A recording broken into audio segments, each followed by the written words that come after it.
അവിടെ സാധ്യമാകുന്ന എല്ലാ പ്രവർത്തനവും നടക്കുന്നുണ്ട്. നമുക്കറിയാം, കാലാവസ്ഥ ഇവിടെ പ്രതികൂലമാണ്. ആ പ്രതികൂലമായ കാലാവസ്ഥയിൽ അവിടുത്തെ നേവി ബേസിനെ സംബന്ധിച്ചിടത്തോളം ചില പരിമിതികൾ അവരെ അറിയിച്ചിട്ടുണ്ട്. എന്നാൽ നമ്മൾ കേരളത്തിലൊക്കെ ചെയ്യുന്നത് പോലെ പ്രളയഘട്ടത്തിലുമല്ല നമ്മുടെ മലയാളികളുടെ സ്വകാര്യ അഹങ്കാരമായി മാറിയ മത്സ്യത്തൊഴിലാളികൾ, അവിടുത്തെ തീരദേശ മത്സ്യത്തൊഴിലാളികളുടെ നേതൃത്വത്തിൽ നിങ്ങൾക്കറിയാം, അതിന് എല്ലാ നിലയിലുള്ള ശ്രമമാണ് ഇപ്പോൾ നടക്കുന്നത്. ആ ഒരു നിർദ്ദേശം പൊതുവേ ഞങ്ങൾ ചർച്ച ചെയ്തിരുന്നു.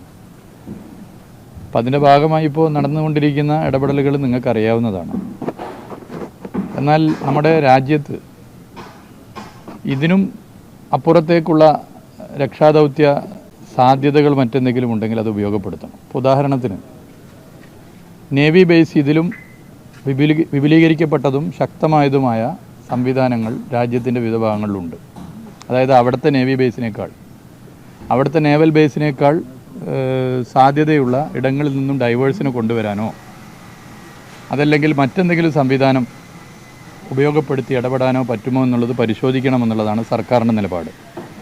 ബഹുമാനപ്പെട്ട മുഖ്യമന്ത്രി തന്നെ കർണാടക സർക്കാരിനെയും കേന്ദ്ര സർക്കാരിനെയും ഇത് അറിയിച്ചിട്ടുണ്ട്. അതിന് പുറമേ മറ്റ് സാധ്യതകൾ എന്തൊക്കെ എന്നുള്ളത് പരിശോധിക്കണം. പ്രതികൂല കാലാവസ്ഥയെന്ന് പറഞ്ഞ് രക്ഷാദൗത്യത്തിൽ നിന്നും പിറകോട്ട് പോകുന്നൊരു നിലപാടിനോട് കേരള സംസ്ഥാന സർക്കാർ യോജിക്കുന്നില്ല. സാധ്യമാകുന്ന എല്ലാ കാര്യങ്ങളും ചെയ്ത് മുന്നോട്ട് പോകണം.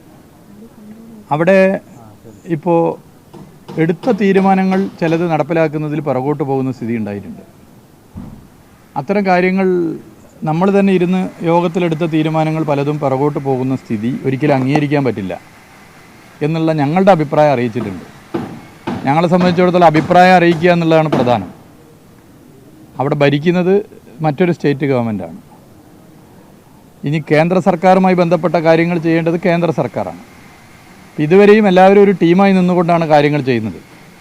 അതിലാരെങ്കിലും കുറ്റപ്പെടുത്താനോ അതല്ലെങ്കിൽ ഇതിൻ്റെ ഭാഗമായി മറ്റെന്തെങ്കിലും രീതിയിലുള്ള ആക്ഷേപങ്ങൾ ഉന്നയിക്കാനോ പോകേണ്ട ഒരു ഘട്ടമല്ല ഇത്. എന്നാൽ നിർദ്ദേശങ്ങൾ, വളരെ ക്രിയാത്മകമായ നിർദ്ദേശങ്ങളാണ് ഞങ്ങൾ കൊണ്ടുവരുന്നത്. ആ നിർദ്ദേശങ്ങൾ അംഗീകരിച്ചുകൊണ്ട് മുന്നോട്ട് പോകുന്നതിന് സമയം വളരെ പ്രധാനമാണ്. സമയബന്ധിതമായി കാര്യങ്ങൾ ചെയ്യണം. സമയബന്ധിതമായി കാര്യങ്ങൾ ചെയ്ത് പോകേണ്ടതുണ്ട്. ഇപ്പോൾ പാൻറ്റൂണിൻ്റെ കാര്യത്തിൽ യോഗമെടുത്ത തീരുമാനം, വൈകുന്നേരം ചേർന്ന യോഗമെടുത്ത തീരുമാനം രാത്രി 12:30 മണിയായിട്ട് മാറ്റിയിട്ടില്ല. പക്ഷേ പിറ്റേന്ന് രാവിലെ നടന്ന യോഗത്തിൽ അത് നടക്കില്ല എന്ന് പറഞ്ഞു. അതിൽ ഞങ്ങളുടെ അഭിപ്രായം അറിയിച്ചിട്ടുണ്ട്, ഞങ്ങളുടെ ഡിസെൻ്റ് അറിയിച്ചിട്ടുണ്ട്. അതിൽ ശക്തമായ നിലപാട് സ്വീകരിക്കേണ്ടതുണ്ട് എന്നുള്ള ഞങ്ങളുടെ അഭിപ്രായം ഞങ്ങളവിടെ പറഞ്ഞിട്ടുണ്ട്. അതിൻ്റെ ഭാഗമായി പിന്നീടത് തുടർന്നു. ഇന്നിപ്പോൾ അത്തരം സംവിധാനം കൊണ്ടുവരുമെന്നാണ് പറഞ്ഞിട്ടുള്ളത്. അതുപോലെ ഒരുപാട് കാര്യങ്ങൾ നമ്മൾ തീരുമാനിച്ചിട്ടുണ്ട്. ആ തീരുമാനിച്ച കാര്യങ്ങൾ നടപ്പിലാക്കുന്നതിന് മുൻകൈ എടുക്കണം. അതുപോലെ അർജുൻ്റെ കുടുംബത്തിൽ പലരും അവിടെയുണ്ട്, നിങ്ങൾക്ക് അറിയുന്നതാണ്. അവർ സ്വാഭാവികമായിട്ടും ഇതിൽ വല്ലാത്തൊരു മാനസികാവസ്ഥയുടെ ഭാഗമായി ഇതിൻ്റെ ഓരോ ഡെവലപ്മെൻറ്റും അറിയാൻ ആഗ്രഹിക്കും. അത് സ്വാഭാവികമാണ്. അത് അവരെ അറിയിക്കണം. അത് അവരെ അറിയിക്കുന്ന സംവിധാനം ഉണ്ടാവണം. രക്ഷാദൗത്യം നടക്കുന്നിടത്തേക്ക് അവരിൽ അർജുൻ്റെ ബ്രദറിലോ ഉൾപ്പെടെ ജിതിൻ ഉൾപ്പെടെയുള്ളവർക്ക് പോകാനുള്ള പാസ് സംവിധാനവും മറ്റു സൗകര്യവും ഏർപ്പെടണമെന്ന് യോഗത്തിൽ തീരുമാനിച്ചതാണ്. അതുപോലെ അവിടുത്തെ ഓരോ ഡെവലപ്മെൻറ്റും അവരെ അറിയിക്കുന്ന സ്ഥിതി ഉണ്ടാവണം. ഇത് നിർബന്ധമാണ്. അതും പൊതുവെ അവിടെ അറിയിച്ചിട്ടുണ്ട്. അപ്പോൾ സാധ്യമാകുന്ന എല്ലാ കാര്യങ്ങളും ചെയ്യുക.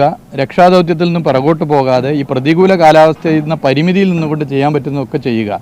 ഒരു ടീമായി നിന്ന് ചെയ്യുക. അതാണ് പ്രധാനം. അത് തന്നെയാണ് ഞങ്ങൾ മുന്നോട്ട് അല്ല, ഇപ്പം നമ്മൾ അതിലൊരു കുറ്റപ്പെടുത്തി പോകുന്ന സ്ഥിതി പാടില്ല. പക്ഷെ ഒരു മീറ്റിങ്ങിൽ ഇപ്പോൾ നമ്മളൊക്കെ പ്രത്യേകിച്ച് സർക്കാർ സംവിധാനത്തിൽ നമ്മളൊരു തീരുമാനം എടുക്കുക എന്ന് പറഞ്ഞാൽ, ഇപ്പോൾ കേരളത്തിലൊക്കെയാണ് നമ്മൾ നന്നായി ആലോചിച്ച് എല്ലാ വശവും ചർച്ച ചെയ്ത് അങ്ങനെയാണല്ലോ ഒരു നിർദ്ദേശം പറയുകയും അത് യോഗത്തിൽ ചർച്ച ചെയ്യുകയും അങ്ങനെ അത് തീരുമാനമാക്കുകയും ചെയ്യുക. എന്നാൽ മീറ്റിങ്ങിൽ ഒരു കാര്യം പറയുകയും പിറ്റേന്ന് അതിൽ പിറകോട്ട് പോവുകയും ചെയ്യുന്ന സ്ഥിതി അത് ഒരു കാരണവശാലും ഒരു സർക്കാർ സംവിധാനത്തിൽ പാടില്ല.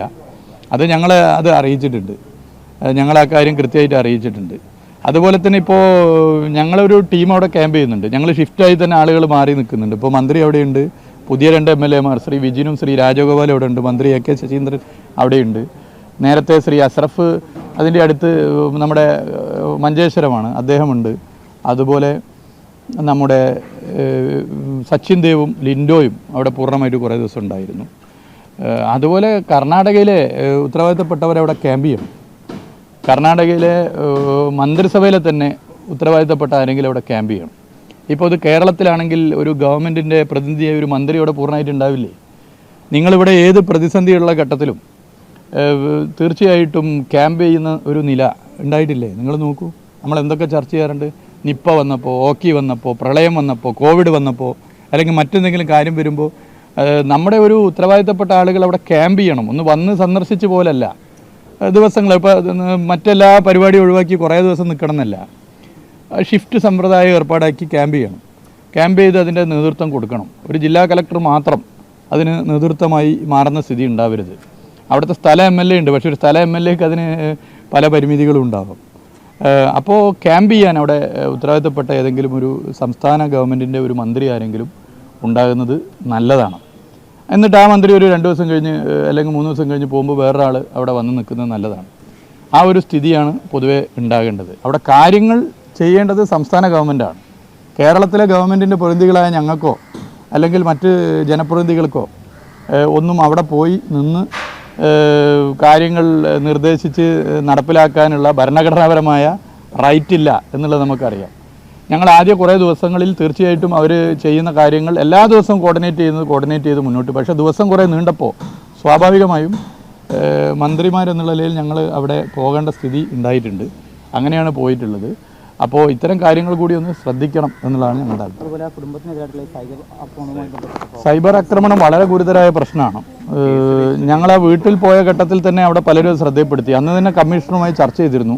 ഇപ്പോൾ കേസ് എടുത്തിട്ടുണ്ട്. പക്ഷെ അതുകൊണ്ട് പാടില്ല. അതിൻ്റെ പിന്നിലുള്ള മറ്റെന്തെങ്കിലും താല്പര്യമുണ്ടോ, മറ്റെന്തെങ്കിലും താല്പര്യമില്ലാതെ ഇങ്ങനെ ഒരു നിലപാട് ഈ നികൃഷ്ട മനസ്സുള്ള സംഘം ചെയ്യുമോ എന്നുള്ളത് പരിശോധിക്കണം.